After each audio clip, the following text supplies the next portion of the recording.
There are winners, and there are losers, and there are people who have not discovered how to win.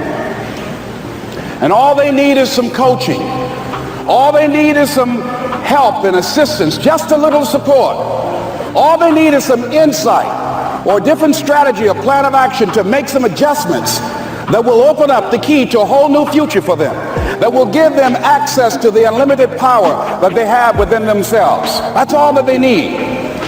So what I want you to do is think about something you want for you, that's real for you, that's important for you, that will give your life some special meaning and power.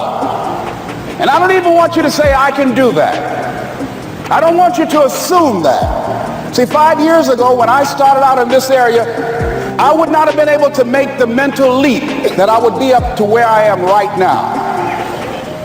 I don't want you to begin to just psych yourself out. No. I want you to be able to say something to yourself that will enable you to maintain a level of integrity with yourself.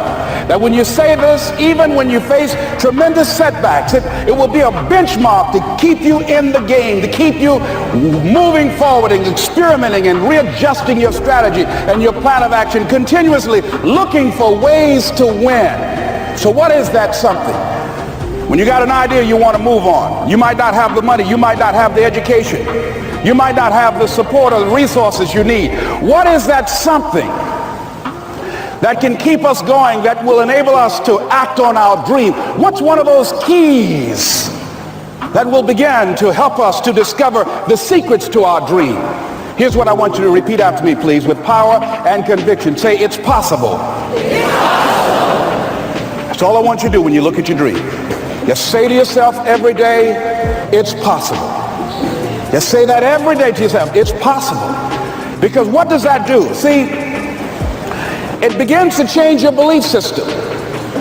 See, the way in which we operate, ladies and gentlemen, it's a manifestation of what we believe, what's possible for us.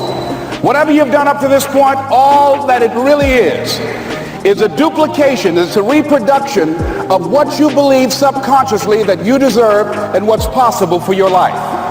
Most people operate out of their personal history, out of their memory, things they have done, things they've experienced, things they've seen, things that they have observed. What I'm suggesting that you operate out of a larger vision of yourself. I want you to see yourself doing what you want to do, experiencing what you want to experience, having what you want to have, doing what it is that gives your life some meaning and value. Operate out of your imagination, not your memory. Because whenever you look at where you want to go, I'm wanting to warn you, you will have some conversation back here after you go through the data that you've experienced in life saying you can't do it. And so what you want to begin to do is ignore that inner conversation. Well, most people, ladies and gentlemen, when something happens to them, what they do is they begin to believe that that's the way it is. That's the way it's always been. And they can't see the possibility of it being any different.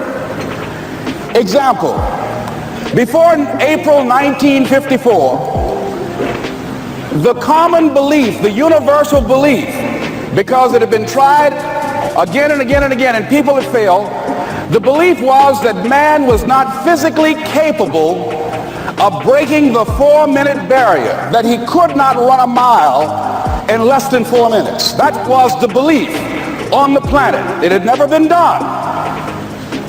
But here's what happened, ladies and gentlemen. Roger Bannister came along and he broke the 4-minute barrier. Now here's what's significant about that. Since that time, up to this day, over 20,000 people have done it, including high school kids. What changed? 20,000 people, what changed? Here's what happened when they got on the track. They knew it had been done. And because they knew it had been done, there was a new belief about this barrier, about this goal that was unreachable. And those 20,000 people got in a race believing, knowing in their heart that someone had done it, that it's possible, that they could do it.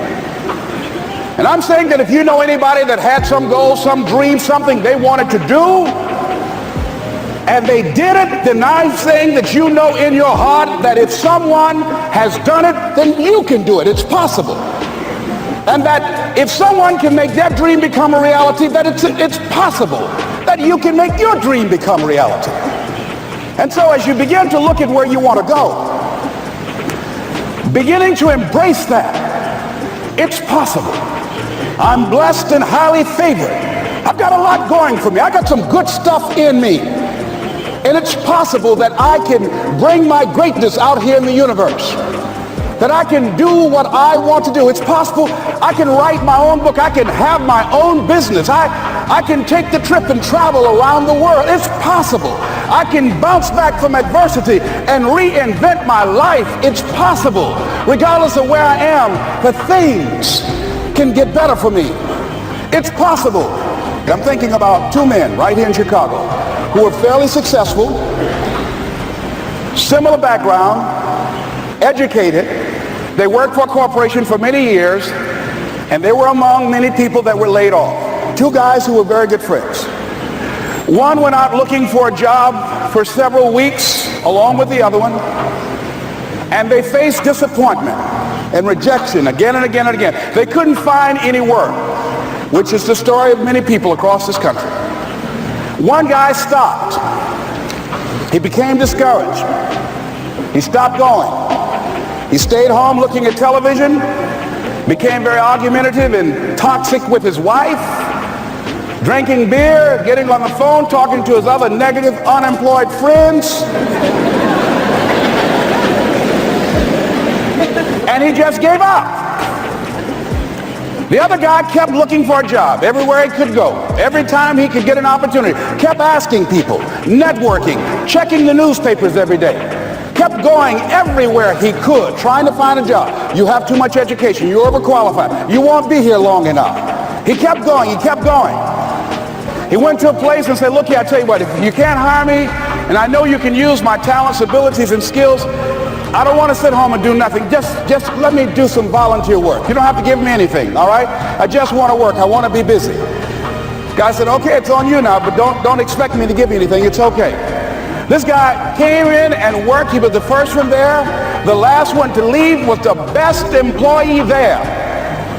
About 4 weeks later, one of the top managers quit. They were looking for a replacement. Guess who they selected? This other guy. This guy who was volunteering his time. He got the job. What was the difference between the two men? Eyesight and mindsight. Eyesight is judging on what you see, judging according to appearances. But mindsight is how you interpret what you see. One guy said, it's not possible, it's over, I'm finished. I can't do it. I can't make it. He surrendered.